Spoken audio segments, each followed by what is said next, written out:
Hi, welcome. This is the Soul Lab. I'm Barbara from Beach Fitness. Hi, I'm Piata. And I'm Allie, representing Soul Healing Essentials. Every week we get together, three friends that reconnected over, soul healing and other elaborate and different essential Comical. stories and different healing techniques. So this week we wanted to talk about gratitude. We're all very grateful for a lot of things in our lives, but gratitude in general has helped us so much, I think, kind of change our path, so to speak. So what are you guys most grateful for in your lives today? Go ahead. Okay. It's actually very interesting. This isn't necessarily a plug, it's actually part of what I need to say, but so every week we do a meditation circle, and every week I try to bring in different topics, not different topics, but different ways that I've learned that meditation has either helped me or different techniques in order to help the average person feel like, oh, I can meditate. Okay, if there's all these different ways to meditate, I can pick one that feels good to me. And the one that I was sort of learning about that I wanted to share was a passage meditation. And the interesting part is I'm doing all this research on, so that I have enough to talk about. And it was like the biggest thing in there was gratitude. And I found myself just like angrily, and just hurriedly and all full of stress trying to cram in and I kind of went, it's ironic that you're learning about gratitude and the one thing you're skipping is just be grateful that you've already had 4 years and more to learn this stuff. And so you actually don't need to cram anything and just be grateful. And that made me stop. And then I realized that there's all these different ways around me that are already popping up. So that there's Candace. Candace Lopez with the needle and leaf acupuncture. I'm like a Muppet that pops in. Yeah. Yes. Stress is It's bad. perfect. Stress Come is meet bad. Candace. Yeah. And gratitude is good. So it's when Piata got here today and I was sort of trying to relax on the floor for a second because I was just overwhelmed with all of the paperwork that I needed to put away and what do I do with it? Do I keep it? How many years do I have to keep it for? All that stuff. And she's like, what's going on? And I was like, and I'm in so much pain. My foot's in pain, my glutes in pain, and but she brought it back to the thing that she did today, which was her support. You caught on to my reverse psychology. And brought up that this other person that they're trying to support is in AIDS, cancer, all these things, and I definitely don't have any of those limitations. I'm like, we're both having crazy leg problems, and Yes. It's really not that bad. It really isn't. It's not that bad, and grateful that, this sort of sounds weird, but grateful that I could work out every day, and that's probably what caused the pain in the first place, or grateful that I have this amazing job and this amazing business that, yes, in fact, I do have to sit at a desk for a lot of the part of the day, which is also what causes the pain.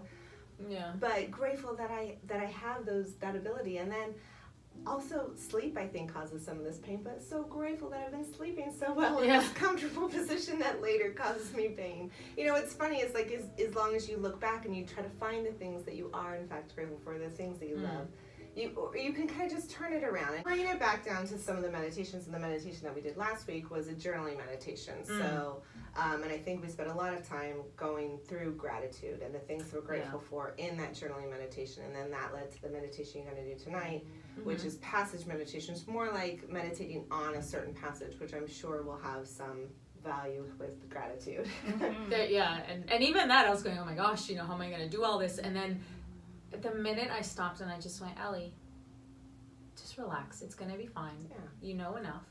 The most perfect thing popped into my head, and the person that handed it to me is sitting right here. And I went, why don't you run it based on that? And instead of trying to be all profound and whatever, last week, how simple was last week? What we did was just a journaling meditation on the word gratitude and looking at a variety of ways of looking at it, what it means, what your definition is, how you define it, and then what you're grateful about yourself. And, it turned into a full hour, and we were, I hate to use the word busy, but we were busy with just that one word. We were full of what to say about this one word, and just how profound is that? And we don't need to be sitting here stressing about and looking for things to stress about. It was so profound that when you practice gratitude, the left hemisphere, okay, I gotta get into science. The left We love the hemisphere of your science, though, brain yeah. really activates a lot more. And,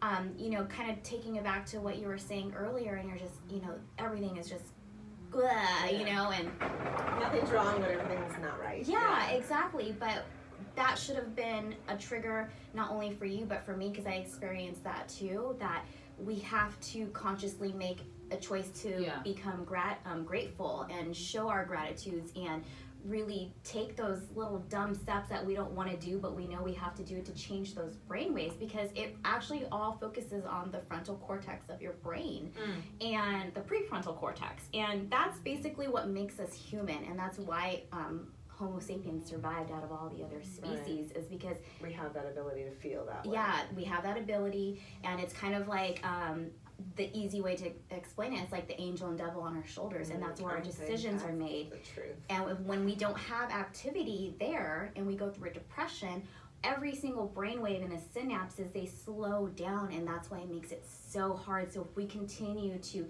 keep doing things and make conscious decisions to be grateful about things, we still have little, neurons on the highway still getting activated, and it'll help so much more to bring us into a happier state. So.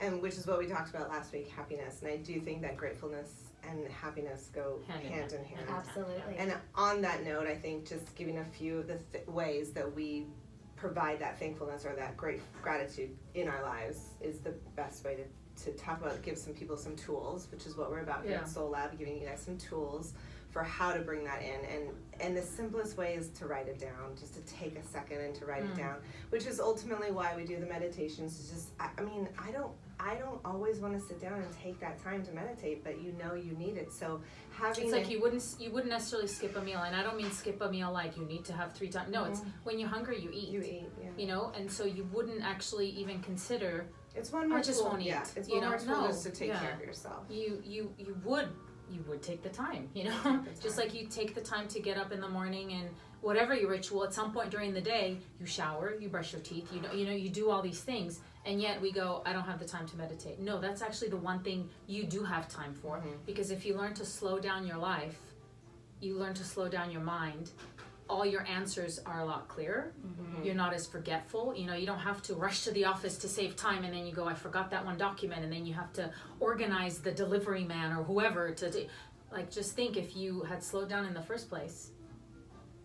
I would say that's 100% true. And and making an appointment to do it, like that's. I'm a personal trainer by trade, and I'd say most of the time, the number one thing that helps people get the most results is just making the appointment to do it. So make the appointment for yourself to meditate. Put it in your calendar and make sure you follow that every week. Don't give yourself up first.